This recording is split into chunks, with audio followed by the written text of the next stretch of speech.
자, 오늘은 오란다의 유래, 마지막이자 번외편으로 엮어갑니다.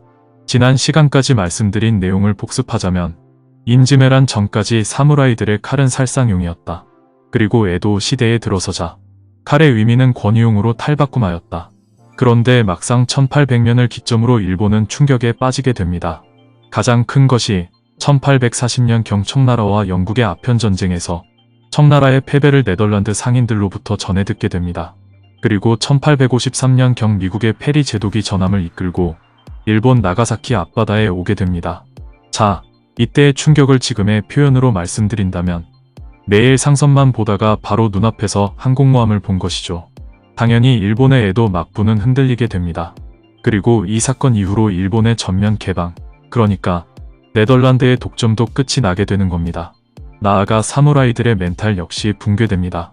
나름 자신들의 영역은 사회적으로 리더급에 있었는데 칼의 시대가 끝났다라는 것을 인식을 해요. 그리고 이때부터 총의 시대가 되는 겁니다. 참고로 이때를 대정봉환기 혹은 명치시대라고 표현을 하는데, 명치유신은 1867년에 에도 막부가 일왕에게 권력을 넘겨주는 도장을 찍은 연도일 뿐 30년간 혼란기였다 보시면 됩니다. 자, 여러분들 생각해보자고요. 에도 250년간, 그 전을 포함하면 막부 700년을 누려왔던 칼이 무너졌다. 앞으로 뭘 먹고 사냐, 당연히 걱정이 되겠죠. 바로 이런 부분이 임진왜란이 발생된 이유와 비슷한 상황이라는 겁니다. 결국 사무라이들도 자기들끼리의 영역이나 계급에서 현실을 받아들였을 무리도 있었을 것이고, 넉넉지 못한 앞날이 불투명한 젊은 사무라이들은 정말 미치겠죠. 칼을 버리고 총을 든다. 그리고 이때부터 일본의 제국주의가 나오게 되는 겁니다. 칼 버릴 필요 없다. 너희들은 자랑스런 사무라이들이다. 너희들은 이제부터 일본 군대의 장교들이다. 하면서 군대로 이끌죠. 그리고 그나마 칼은 끝났지만 칼의 정신을 지킨다는 무리들은 조용히 물러나 있었겠죠. 왜냐? 나름의 사상을 이어가겠다는 거예요. 아무래도 먹고 살만했겠죠. 그리고 바로 이런 사람들의 후손들이 지금의 일본 관상어, 특히 난주를 키우는 사람들이라는 얘기입니다. 아무튼 굉장히 설득력 있어요. 그리고 여러분들이 꼭 알았으면 하는 제 개인적 내용. 네덜란드 하면 나오는 것이 있어요. 튤립의 나라. 바로 여러분들 1600년대 튤립 파동, 튤립 버블을 검색하셔서 이해하시길 바랍니다. 이게 관상어가 돈이 되는 이유가 되는 거예요. 최소한 이때부터 홀랜드 상인들은 물고기도 돈이 된다는 것을 알았어요. 여러분들, 제가 전 시간에 말씀드린 내용, 난주라는 말은 난충이라는 어원으로 해석하기보다는 재해석을 해야 한다. 난초 난에 불릴 주자, 특히 불릴 주자가 번식하다 양성하다라는 뜻이 있다. 나아가 홀랜드는 화란으로 썼다. 화합할 화자와 난초 난자라는 거예요. 차음이라고 단순하게 소리만 빌려 썼을까요? 아니라는 겁니다. 예를 들어 1600년대를 대항해 시대라고 합니다. 홀랜드 상인들은 영국, 스페인, 포르투갈 사람들에 비해 침략적이지 않았어요.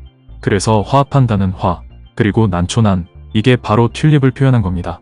그리고 에도 막부와 홀랜드가 250년간 독점 무역을 했다. 250년간 일본의 눈과 귀가 되었다는 것에 주목해야 합니다.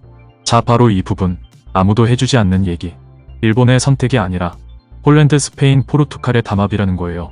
당시 홀랜드는 주식회사라고 했죠. 여기 지분에는 스페인과 포르투갈이 다 들어가 있는 거예요. 그렇다면 왜 직접 무역을 안 했나 궁금하죠. 이때는 대항해 시대, 더 큰 먹거리가 있어요. 바로 인도와 아메리카. 굳이 직접 나설 필요가 없죠. 영국은 관심도 없었고, 중국은 명청 교책이었고, 이런 상황에 또 하나 결정적인 것, 바로 교회의 부패. 예를 들어 이런 얘기가 있어요. 면죄부를 팔아먹었다, 면죄부를 줬다. 이런 표현들이 이 당시 나온 거예요. 그만큼 교회의 간섭, 즉 교회가 헌납 형식으로 돈을 뜯던 시대라는 거예요. 참고로 제가 그랬습니다. 홀랜드는 나름의 개신교였다. 이런 이유로 홀랜드는 조세핀 안처, 즉 페이퍼 컴퍼니의 역할을 수행했다라는 겁니다. 그리고 또 하나, 주식 차트와 캔들은 일본에서 만들어졌지요. 1750년경 혼마라는 사람이에요. 그리고 사케다 삼봉 이론이 있어요. 이것이 미국으로 건너갔죠. 속된 말로 주식쟁이라면 다 알고 있는 엘리어트 파동. 자, 이게 우연일까요? 여기에는 바로 네덜란드가 있다는 겁니다. 그 당시 주식회사로 운영되었다는 거 기억나시죠? 자, 마무리. 결국 오란다는 홀랜드라고 했죠. 난주 역시 홀랜드를 의미한다.